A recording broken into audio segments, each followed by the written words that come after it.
بصرہ کے محلات روشن ہو گئے۔ حضرت آمنہ نے حضرت حلیمہ سے فرمایا تھا، میرے اس بچے کی شان نرالی ہے، جب یہ میرے پیٹ میں تھے تو مجھے کوئی بوجھ اور تھکن محسوس نہیں ہوئی۔ حضرت عیسیٰ علیہ السلام وہ آخری نبی ہیں جنہوں نے آپ صلی اللہ علیہ وآلہ وسلم کی آمد کی خوشخبری دی۔ قرآن پاک میں اس کا ذکر آتا ہے، چونکہ حضرت عیسیٰ علیہ السلام یہ بشارت لوگوں کو سنا چکے تھے، اس لیے ہر دور کے لوگ آپ صلی اللہ علیہ وآلہ وسلم کا بے چینی سے انتظار کر رہے تھے۔ اور پھر آپ صلی اللہ علیہ وآلہ وسلم کی پیدائش سے پہلے ہی حضرت عبداللہ رضی اللہ عنہ کا انتقال ہو گیا۔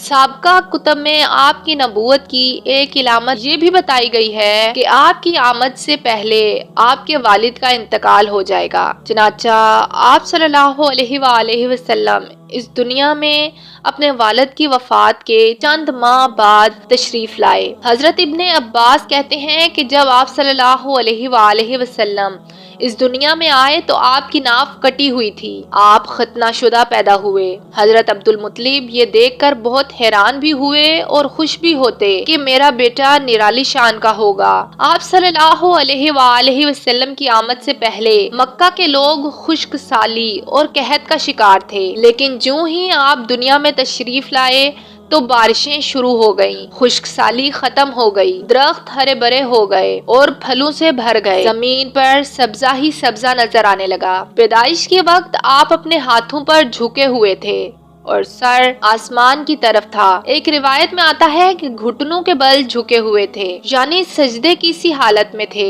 آپ کی مٹھی بند تھی اور شہادت کی انگلی اٹھی ہوئی تھی، جیسا کہ ہم نماز میں اٹھاتے ہیں۔ نبی صلی اللہ علیہ وآلہ وسلم فرماتے ہیں، جب میری والدہ نے مجھے جنم دیا تو ان سے ایک نور نکلا، اس نور سے شام کے محلات جگمگا اٹھے۔ آپ صلی اللہ علیہ وآلہ وسلم کی والدہ سیدہ آمنہ رضی اللہ عنہا فرماتی ہیں، محمد کی پیدائش کے وقت ظاہر ہونے والے نور کی روشنی سے مجھے بصرہ میں چلنے والے اونٹوں کی گردنیں تک نظر آئیں۔ روایت میں آتا ہے کہ جب آپ پیدا ہوئے تو آپ نے اللہ کی تعریف بیان کی۔ ایک روایت کے مطابق یہ الفاظ ہیں، اللہ اکبر کبیرہ والحمد للہ کثیرہ وسبحان اللہ بکرۃ واسیلا۔ اللہ تعالیٰ سب سے بڑا ہے، اللہ تعالیٰ کی بے حد تعریف ہے، میں صبح و شام اللہ کی پاکی بیان کرتا ہوں۔ آپ صلی اللہ علیہ وآلہ وسلم کی ولادت پیر کے دن ہوئی۔ آپ صبح فجر طلوع ہونے کے وقت دنیا میں تشریف لائے۔ آپ ربیع الاول کے مہینے میں پیدا ہوئے۔ یہ بھی کہا جاتا ہے کہ آپ کو پیر کے دن ہی نبوت ملی، پیر کے دن ہی آپ نے مدینہ منورہ کی طرف ہجرت فرمائی اور پیر کے دن ہی آپ وصال فرما گئے۔ آپ صلی اللہ علیہ وآلہ وسلم عام الفیل میں پیدا ہوئے، یعنی ہاتھیوں والے سال۔ اس سال کو عام الفیل یعنی ہاتھیوں والا سال اس لیے کہا جاتا ہے کہ ابرہہ نے ہاتھیوں کے ذریعے مکہ مکرمہ پر چڑھائی کی تھی۔ آپ صلی اللہ علیہ وآلہ وسلم کی پیدائش اس واقعہ کے کچھ ہی دن بعد ہوئی تھی۔ واقعہ کچھ اس طرح ہے کہ ابرہہ یمن کا عیسائی حاکم تھا۔ حج کے دنوں میں اس نے دیکھا کہ لوگ بیت اللہ کا حج کرنے جاتے ہیں۔ اس نے اپنے لوگوں سے پوچھا کہ یہ لوگ کہاں جاتے ہیں؟ اسے جواب دیا گیا کہ بیت اللہ کا حج کرنے مکہ جاتے ہیں۔ اس نے پوچھا بیت اللہ کس چیز کا بنا ہوا ہے؟ اسے بتایا گیا کہ پتھروں کا ہے۔ اس نے پوچھا اس کا لباس کیا ہے؟ بتایا گیا کہ ہمارے ہاں سے جو دھاری دار کپڑا جاتا ہے اس سے اس کی پوشاک تیار ہوتی ہے۔ ابرہہ عیسائی تھا۔ ساری بات سن کر اس نے کہا، مسیح کی قسم میں تم لوگوں کے لیے اس سے اچھا گھر تعمیر کروں گا۔ اس طرح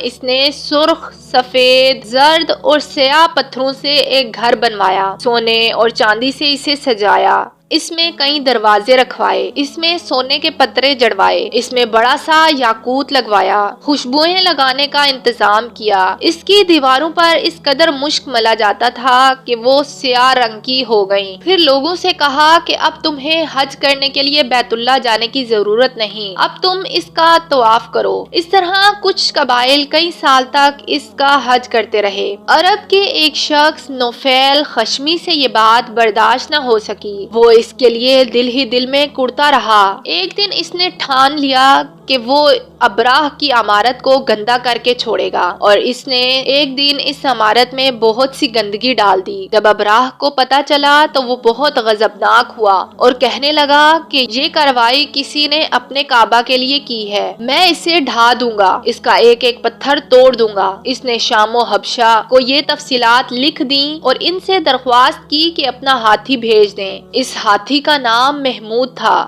وہ اس قدر بڑا تھا کہ اس روئے زمین پر اتنا بڑا ہاتھی دیکھنے میں نہیں آیا تھا۔ جب ہاتھی اس کے پاس پہنچ گیا تو وہ اپنا ہاتھی لے کر نکلا اور مکہ کا رخ کیا۔ یہ لشکر جب مکہ میں پہنچا تو ابراہ نے فوج کو حکم دیا کہ ان لوگوں کے جانور لوٹ لیے جائیں۔ اس کے حکم پر سارے جانور لوٹ لیے گئے۔ ان میں محمد صلی اللہ علیہ وآلہ وسلم کے دادا حضرت عبد المطلب کے اونٹ بھی تھے۔ نوفیل بھی ابراہ کے ساتھ لشکر میں موجود تھا اور یہ حضرت عبد المطلب کا دوست تھا۔ آپ اس سے ملے اور اونٹوں کے سلسلے میں بات کی۔ نوفیل نے ابراہ سے کہا، قریش کا سردار آپ سے ملنا چاہتا ہے۔ یہ شخص تمام عرب کا سردار ہے، شرف اور بزرگی اسے حاصل ہے، لوگوں کو اچھے اچھے گھوڑے دیتا ہے، عطیات دیتا ہے اور اچھے اچھے کھانے کھلاتا ہے۔ تو ابراہ نے انہیں بلا لیا۔ اس نے کہا، آپ کیا چاہتے ہیں؟ حضرت عبد المطلب رضی اللہ عنہ نے کہا کہ میں چاہتا ہوں کہ میرے اونٹ مجھے واپس دے دیے جائیں۔ ابراہ ان کی بات سن کر بہت حیران ہوا اور کہا، مجھے تو بتایا گیا تھا کہ آپ عرب کے سردار ہیں، بہت عزت اور بزرگی کے مالک ہیں، لگتا ہے مجھ سے غلط بیانی کی گئی ہے، کیونکہ میرا خیال تھا کہ آپ مجھ سے بیت اللہ کے بارے میں بات کریں گے، جسے میں گرانے آیا ہوں اور جس کے ساتھ آپ سب کی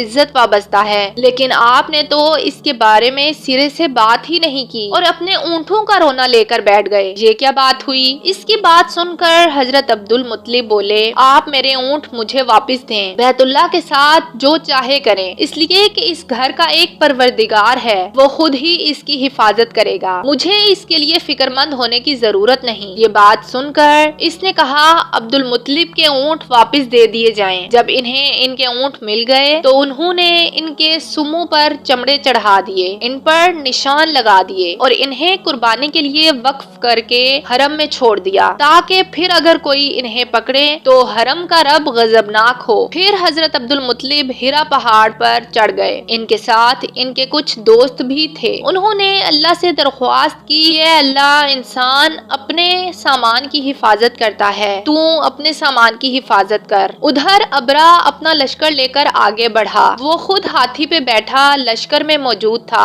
ایسے میں اس کے ہاتھی نے آگے بڑھنے سے انکار کر دیا اور وہ زمین پر بیٹھ گیا۔ ہاتھی بانو نے اسے اٹھانے کی بہت کوشش کی مگر وہ نہ اٹھا۔ اس کے سر پر ضربیں لگائی گئیں، اسے آنکس چبھائی گئی مگر وہ نہ اٹھا۔ کچھ سوچ کر انہوں نے اس کا رخ یمن کی طرف کر دیا۔ ہاتھی اس طرف کو چلنے لگا۔ انہوں نے پھر اس کا رخ مکہ کی طرف کیا تو وہ پھر رک گیا۔ ہاتھی بانو نے یہ تجربہ بار بار کیا۔ آخر ابراہ نے کہا، ہاتھی کو شراب پلائی جائے تاکہ اسے ہوش نہ رہے اور ہم اسے مکہ کی طرف آگے بڑھائیں اور ہم اسے مکہ کی طرف آگے بڑھا سکیں۔ چنانچہ اسے شراب پلائی گئی مگر اس پر کوئی اثر نہ ہوا۔ ابراہ کے ہاتھی کو اٹھانے کی مسلسل کوشش جاری تھی کہ اتنے میں سمندر کی طرف سے ان کی طرف اللہ تعالیٰ نے ابابیلوں کو بھیج دیا۔ وہ ٹڈیوں کے جھنڈ کی طرح آئیں۔ دوسری طرف عبد المطلب مکہ میں داخل ہوئے، حرم میں پہنچے اور کعبہ کے دروازے کی زنجیر پکڑ کر ابراہ اور اس کے لشکر کے خلاف فتح کی دعا مانگی۔ ان کی دعا کے الفاظ یہ تھے کہ اے ہمارے پروردگار، یہ بندہ اپنے قافلے اور اپنی جماعت کی حفاظت کر رہا ہے، تو اپنے گھر یعنی بیت اللہ کی حفاظت فرما۔ ابراہ کا لشکر فتح نہ حاصل کر سکے، اس کی طاقت تیری طاقت کے آگے کچھ بھی نہیں ہے۔ آج صلیب کا نشان کامیاب نہ ہو۔ اب انہوں نے اپنی قوم کو ساتھ لیا اور ہرا پہاڑی پر چڑھ گئے، کیونکہ ان کا خیال تھا کہ وہ ابراہ کا مقابلہ نہیں کر پائیں گے۔ اور پھر اللہ نے پرندوں کے جھنڈ بھیج دیے۔ یہ پرندے چڑیا سے قدرے بڑے تھے، ان میں سے ہر ایک کی چونچ میں پتھر کے 3 ٹکڑے تھے۔ یہ پتھر پرندوں نے ابراہ کے لشکر پر گرانے شروع کیے۔ جو ہی یہ پتھر ان پر گرے، ان کے ٹکڑے ٹکڑے ہو گئے، بالکل اسی طرح جیسے آج کسی جگہ اوپر سے بم گرایا جائے تو جسموں کے ٹکڑے اڑ جاتے ہیں۔ ابراہ کا ہاتھی محمود البتہ محفوظ رہا، باقی سب کے سب ہاتھی تہس نہس ہو گئے۔ یہ ہاتھی تعداد میں 13 عدد تھے، سب کے سب کھائے ہوئے نحوست کی طرح ہو گئے۔ جیسے سورہ فیل میں آتا ہے، ابراہ اور اس کے ساتھی تباہی کا یہ منظر دیکھ کر بری طرح بھاگے، مگر پرندوں نے انہیں بھی نہ چھوڑا۔ ابراہ کے بارے میں طبقات میں لکھا ہے کہ وہ بھاگ رہا تھا اور اس کے جسم کا ایک ایک عضو گرتا چلا گیا۔ دوسری طرف حضرت عبد المطلب اس انتظار میں تھے کہ کب حملہ ہوتا ہے، لیکن حملہ آور جب مکہ میں داخل نہ ہوئے تو وہ حالات معلوم کرنے کے لیے نیچے اترے۔ مکہ سے باہر نکلے تب انہوں نے دیکھا کہ سارا لشکر تباہ ہو چکا ہے، خوب مال غنیمت ان کے ہاتھ لگا۔ ہمارے نبی صلی اللہ علیہ وآلہ وسلم اس واقعہ کے چند دن بعد پیدا ہوئے۔ اس وقت شیطان بری طرح چیخا۔ تاریخ اسلام کے مطابق شیطان صرف 4 مرتبہ چیخا۔ پہلی بار اس وقت جب اللہ تعالیٰ نے اسے ملعون ٹھہرایا، دوسری بار اس وقت جب اسے زمین پر اتارا گیا، تیسری بار اس وقت جب نبی صلی اللہ علیہ وآلہ وسلم کی پیدائش ہوئی، اور چوتھی بار اس وقت جب نبی صلی اللہ علیہ وآلہ وسلم پر سورہ فاتحہ نازل ہوئی۔